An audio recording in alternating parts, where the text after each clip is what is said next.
Kitchen টেলসে চলছে স্যুপের সপ্তাহ শীতের শুরুতে, আর তার প্রথম রেসিপি হলো মাটন পায়া স্যুপ। আর তার জন্য এখানে লাগছে 250 গ্রাম পায়া। এটা অনলাইনে আনিয়েছি, তাই পুরোপুরি ক্লিন পেয়েছি। যদি আপনারা ক্লিন না পান তাহলে সেক্ষেত্রে কিন্তু ভালো করে পুড়িয়ে তারপরে বেশ ভালো করে আটা দিয়ে ঘষে ঘষে ওটাকে পরিষ্কার করে নেবেন। দোকানে বলবেন, তাহলে কিন্তু ওরা এরকমভাবে ক্লিন করেও দেয়। এবার রেসিপির শুরুতে অনুরোধ রইল চ্যানেলটিকে সাবস্ক্রাইব করে, লাইক করে, শেয়ার করে, কমেন্ট করে পাশে থাকার।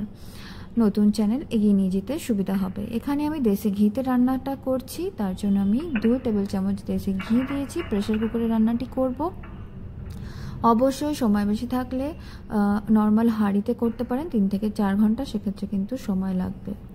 এখানে 2টো তেজপাতা দিলাম, বেশ 10 থেকে 12টা দিয়েছিলাম গোটা গোলমরিচ, গোটা গরম মশলা দিয়েছি, আর দিয়েছি একটা মাঝারি সাইজের পেঁয়াজ স্লাইস করে। সেটাকে সামান্য একটু সতে করে নেওয়ার সাথে সাথে দিয়ে দিলাম পায়াগুলো দিয়ে ঘিতে এভাবে 5 থেকে 7 মিনিটের জন্য যদি হালকা ব্রাউন হওয়া পর্যন্ত ভেজে নেন তাহলে কোনো বাজে স্মেল কিন্তু আর পরে পাবেন না।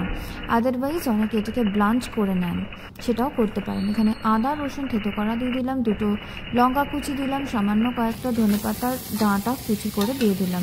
মশলার পরিমাণ কিন্তু ভীষণ কম হবে, কেননা এটা নিহারি বা কোনো রকম গ্রেভি হচ্ছে না। তাই এখানে দিয়ে দিচ্ছি হলুদের গুঁড়ো, লঙ্কার গুঁড়ো, গোলমরিচের গুঁড়ো, গরম মশলার গুঁড়ো এবং ধনে গুঁড়ো, আর তারপর দিয়ে দেবেন স্বাদ অনুসারে লবণ। মশলার পরিমাণ খুবই কম, তাই জন্য এর স্বাদের সাথে সাথে কিন্তু হেলথটাও বজায় থাকবে।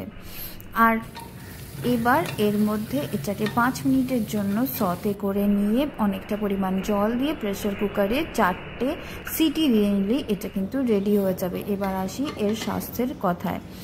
এর যা হেলথ বেনিফিট রয়েছে তা বলে শেষ করা যাবে না। শীতকালে ক্লান্তি হয়, দুর্বলতা লাগে, ম্যাজম্যাজে একটা ভাব থাকে, গায়ে ব্যথা হয়, সেগুলো দূর করতে এটা সাহায্য করে। শরীর গরম রাখতেও সাহায্য করে। এছাড়াও এটা হাড়ের সমস্ত রকমের সমস্যা, সাইটিকা, অস্ট্রিও আর্থাইটিস, সমস্ত কিছু কিন্তু এটা দূর করতে সাহায্য করে।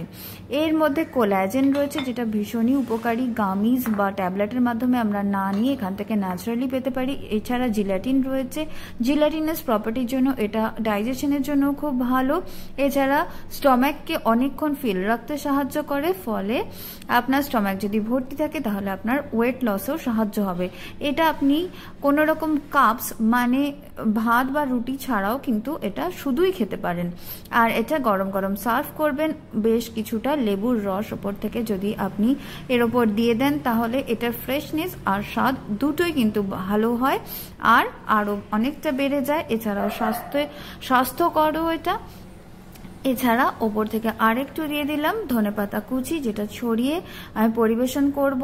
তার কারণ ধনেপাতা কুচি ছড়ালে এটা দেখতে যেমন ভালো হবে, সেরকম খেতেও কিন্তু বেশ ভালো লাগবে, কেননা এটাও একটা ফ্রেশনেস অ্যাড করবে। এইভাবে বাড়িতে পায়া স্যুপ বা পায়া শোরবা অবশ্যই একবার বানিয়ে দেখবেন, ভীষণ তাড়াতাড়ি হয়ে যায়। ট্র্যাডিশনালি এটা হাঁড়িতে করা হয়, 4-5 ঘন্টা সময় লাগে, অনেকটা গ্যাসও খরচা হয়।